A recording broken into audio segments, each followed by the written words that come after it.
आज हम सवालों के जवाब देने के लिए बैठे हुए हैं। तो ज़्यादातर लोगों का सवाल ये है कि आप बेल्जियम तक कैसे पहुँचे और अपनी जर्नी पूरी बताइए।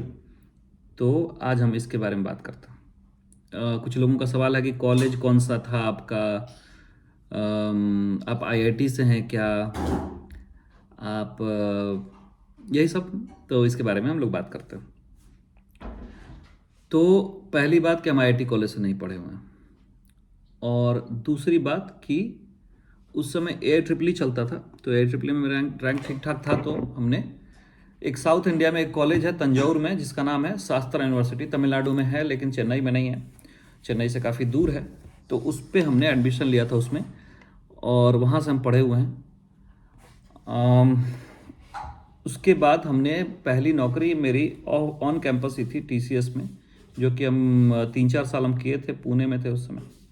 उसके बाद हमने एक जॉब स्विच किया था जो दिल्ली पहुँचे थे, और उसके बाद 2-3 साल वहाँ काम करने के बाद बेंगलोर की एक कंपनी में हम काम किए थे, 2-3 साल वहाँ पे भी। तो 8 साल लगभग हम इंडिया में काम किए हैं।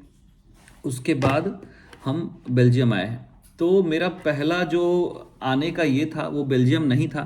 हम हमेशा से कनाडा के लिए ट्राई कर रहे थे, और हम IELTS भी लिख चुके हैं बहुत बार। उससे पहले हम US यूनिवर्सिटीज़ में एडमिशन के लिए ट्राई कर रहे थे, जिसके लिए हमको GRE भी लिखना पड़ा। GRE में भी मेरा अच्छा स्कोर था, 2 बार हम लिखे हैं GRE।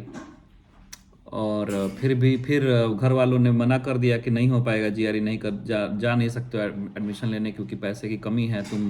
उस समय मेरे पास भी सेविंग्स नहीं थी कुछ, तो हम नहीं गए, और रिस्पॉन्सिबिलिटीज़ थी।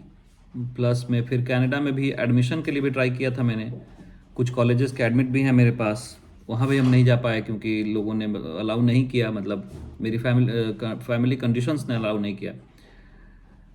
और PR के पूल में भी अपना हम प्रोफाइल डालें कनाडा के, लेकिन अभी तक फिर बीच में ही ऐसा हुआ कि जिनसे हमारी शादी हुई, तो हमारी पत्नी को, धर्म पत्नी को, यहाँ पे बेल्जियम आने का ऑन साइट इनकी कंपनी जिस पे ये काम करती थी, जिसमें TCS में, उसने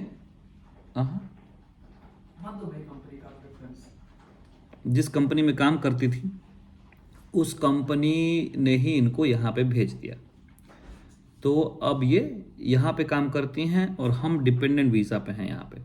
तो डिपेंडेंट वीज़ा क्या होता है, तो हम इन पे डिपेंडेंट हैं, और हम यहाँ पे जॉब तो ढूंढ सकते हैं, लेकिन अगर इनकी जॉब जाती है यहाँ से या इंडिया चली जाती हैं ये, तो हमको इनके साथ जाना पड़ेगा। तो ऐसा सीन रहता है। तो हम अपने बारे में बताएं कि इंडिया में मेरी सैलरी बहुत अच्छी थी, और ऐसा कोई मजबूरी नहीं था हमको कि हम यहाँ पे आते।